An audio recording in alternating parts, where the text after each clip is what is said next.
সমস্ত face makeup complete হয়ে যাওয়ার পর আবার যদি মেকআপ তুলে ফের নতুন করে করতে হয় তাহলে কীরকম লাগবে বলো। এরমটাই হয়েছিল আমার কালকের ব্রাইডের সঙ্গে। কি হয়েছিল সেটা জানতে হলে পুরো ভিডিওটা দেখতে হবে। কালকের আমার লোকেশন ছিল অশোকনগর। তো আমরা একদম টাইমেই পৌঁছে গিয়েছিলাম সেখানে। আমাদের একটু তাড়াতাড়ি টাইম দেওয়া ছিল, যেহেতু আমার বাড়ির থেকে প্রায় 3 ঘন্টা দূর ছিল অশোকনগর। তো তার জন্য আমার টাইম দেওয়া ছিল 1:30টা। আচ্ছা, নম্রতা। হুট করেই বুক হয়েছে ওটা, কালকেরইও বুক করেছে, আমি ওকে চিনতামও না জানতামও না। তো আজকের এসে ফার্স্ট দেখা। তো তোমার কীরকম মানে সাজ চাই, কীরকম লুক তোমার চাই, মেকআপ একটু বলো। সিম্পলের মধ্যে শুধু সিম্পলের মধ্যে। আচ্ছা আচ্ছা, আই মেকআপ নিয়ে কোনো স্পেশাল ডিমান্ড বা কিছু আছে? একদম সিম্পলের মধ্যে যেন সুন্দর লাগে। ওকে, একদম একদম ঠিক আছে, চলো ফাইনাল লুকটা দেখা যাক। তো তোমরা শুনেই নিলে, ওর কিন্তু খুব বেশি ডিমান্ড ছিল না। ও শুধুমাত্র চেয়েছিল একটা সফট স্যাটেল মেকআপ, একটা সিম্পলের ওপর একটা মেকআপ লুক। তো ওর খুব বেশি ডিমান্ড কিন্তু ছিল না। এবারে বলি, ওর সঙ্গে কিন্তু এর আগে আমার কোনো রকম কথাও হয়নি, আমি ওকে দেখিও নি ইভেন। কারণ ওর বুকিংটা করেছিল ওর বাড়ির লোক। তার আগে ওর সঙ্গে আমার কোনো রকম কোনো কনভারসেশন বা কোনো রকম কোনো কথা হয়নি ওর সঙ্গে আমার। এটাই ওর সঙ্গে আমার প্রথম দেখা ছিল। তো প্রথম দেখা হলে কি হবে, ও কিন্তু ভীষণ মিষ্টি ছিল, ওর ব্যবহারও ভীষণ মিষ্টি ছিল। কিন্তু যেটা একটা খারাপ ব্যাপার ছিল, অ্যাজ ইউজুয়াল তোমরা জানোই মেকআপ আর্টিস্টদেরকে কী ফেস করতে হয় ব্রাইড সাজাতে গিয়ে। সেম জিনিস আমার সাথেও হয়েছিল। আমার টাইম দেওয়া ছিল 1:30টার সময়, সেই মতো আমি 1:15 নাগাদ আমি পৌঁছে গিয়েছিলাম। কিন্তু আমি গিয়ে দেখি তখনও পর্যন্ত ব্রাইডের বৃদ্ধি হয়নি। সেটা দেখে আমি তো একদম মানে পুরো ভয় পেয়ে গিয়েছিলাম। তো তারপরে অনেকটাই টাইম লাগে, 1:30 থেকে ও প্রায় 3:30 বাজিয়ে দেয় বসতে বসতে। হ্যাঁ, 3:30-র সময় আমি ওকে ফাইনালি পাই। তো যেহেতু ওর মেকআপ কমপ্লিট করার পরেও আমার আরও 3টে পার্টি মেকআপ ছিল, যার জন্য একটু সমস্যা হয়ে যায়। ও 3:30-র সময় আমার কাছে এসে পৌঁছায়। ওকে ছাড়তে ছাড়তেই আমার প্রায় 7:30 বেজে গিয়েছিল। আরেকটা জিনিস, যতক্ষণ পর্যন্ত না আমি কাউকে সাজিয়ে আমি নিজে স্যাটিসফাই হচ্ছি, আমি কিন্তু ততক্ষণ পর্যন্ত ছাড়ি না। এই দিনও সেম হয়েছিল। ওর কলকাটা আমি করেছিলাম, কিন্তু কলকাটা আমার মনের মতো একদমই হয়নি।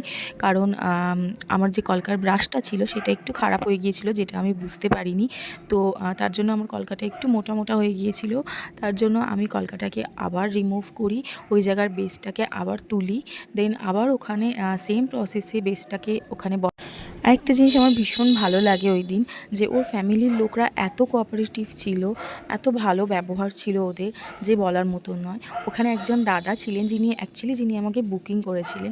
ওই দাদা এত ভালো যে আমি ওনাকে যেটাই এনে দিতে বলছি উনি সঙ্গে সঙ্গে আমাকে সেটা এনে দিচ্ছিল।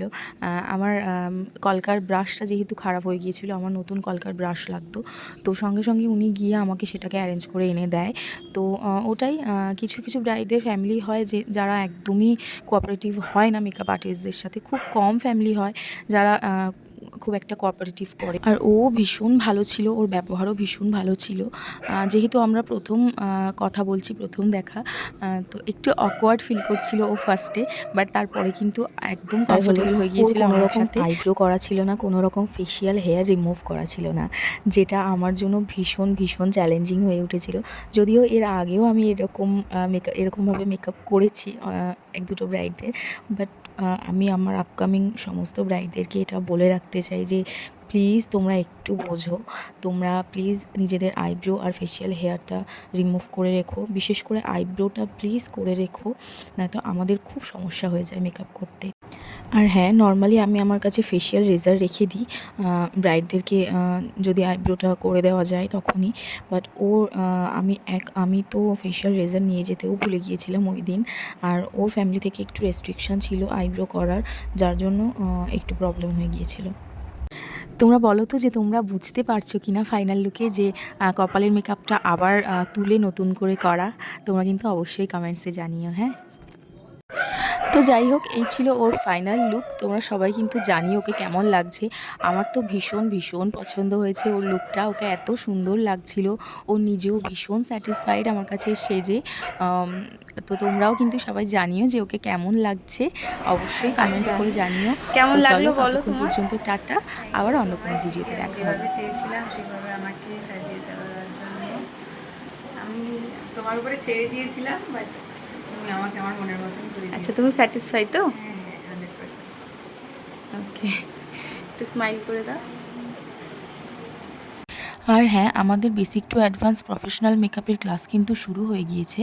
তোমরা যারা যারা অ্যাডমিশন নিতে চাইছো তারা কিন্তু ঝটপট সিট বুক করে ফেলো, কারণ সিট কিন্তু খুবই লিমিটেড।